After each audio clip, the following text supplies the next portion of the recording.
Ayan na si Si Senator Bato, eto, nasa harapan ko si Senator Bato de la Rosa. Naka-shorts pa siya, galing sa opisina ni Senator. Sir, sa DZWB live tayo. Kumusta kayo, sir? Naka-shorts pa si sir. Kasi, sir, sabay na tayo sa elevator. Opo, sir. Kumusta, sir? Nakatulog rin kahit pa paano, kundi. So, sir, anong balak po ninyo ngayon? As usual, attend ang session, and wait for the ruling of the Supreme Court sa mga petition na pinadala namin doon. Umaasa po kayo na maglalabas ng TRO kontra po dun sa warrant of arrest? I hope and pray. I hope and pray. Opo, paano sir kung halimbawa po may local court na magsabi na bumatras lang kami sa elevator ha. Sir, paano kung mayroong kautusan mula sa local court at sabihin na ipatupad po yung warrant of arrest ng ICC? Well, ang proseso naman ay hindi hanggang sa lower court lang. Opo. Kaya meron yung appeal, di ba? Pwede tayo umakyat sa taas. So, pero inunahan na namin sa Supreme Court ngayon. So, hintayin natin yung decision ng Supreme Court. Sir, habang may mga pending sir, Palindigan petition natin sir sa tanong court, nakasama ko. dito lang sir kayo sa Senate, hindi sir kayo aalis sir. Dito lang ako. Dito lang. Hindi ako alis. Sir, yung paglabas ninyo kahapon ay para sa pagboto sa Senate presidency at para mag-sanctuary dito sa Senate?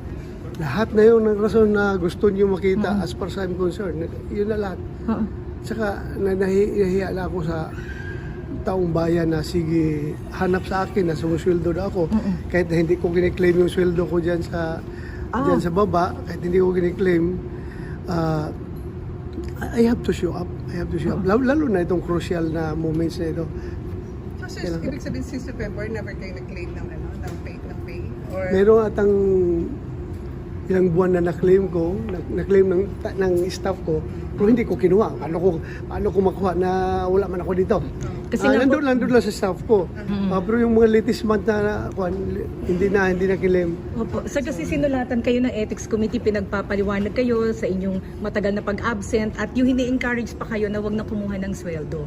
Encourage kayo na Soto and Hercito. Kahit na hindi na ako encourage, may konsensya rin naman ako eh. Mahiya naman ako sa taong bayan na sige, sabi ko nga, kung may na-claim na kayo dyan na sweldo, hindi ko naman yung kina-claim dahil nandun man ako sa Mindanao, di ba? So, paano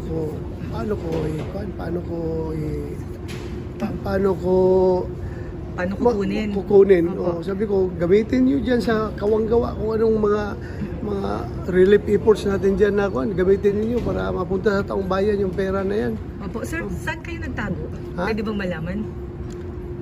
Anywhere in the Philippines.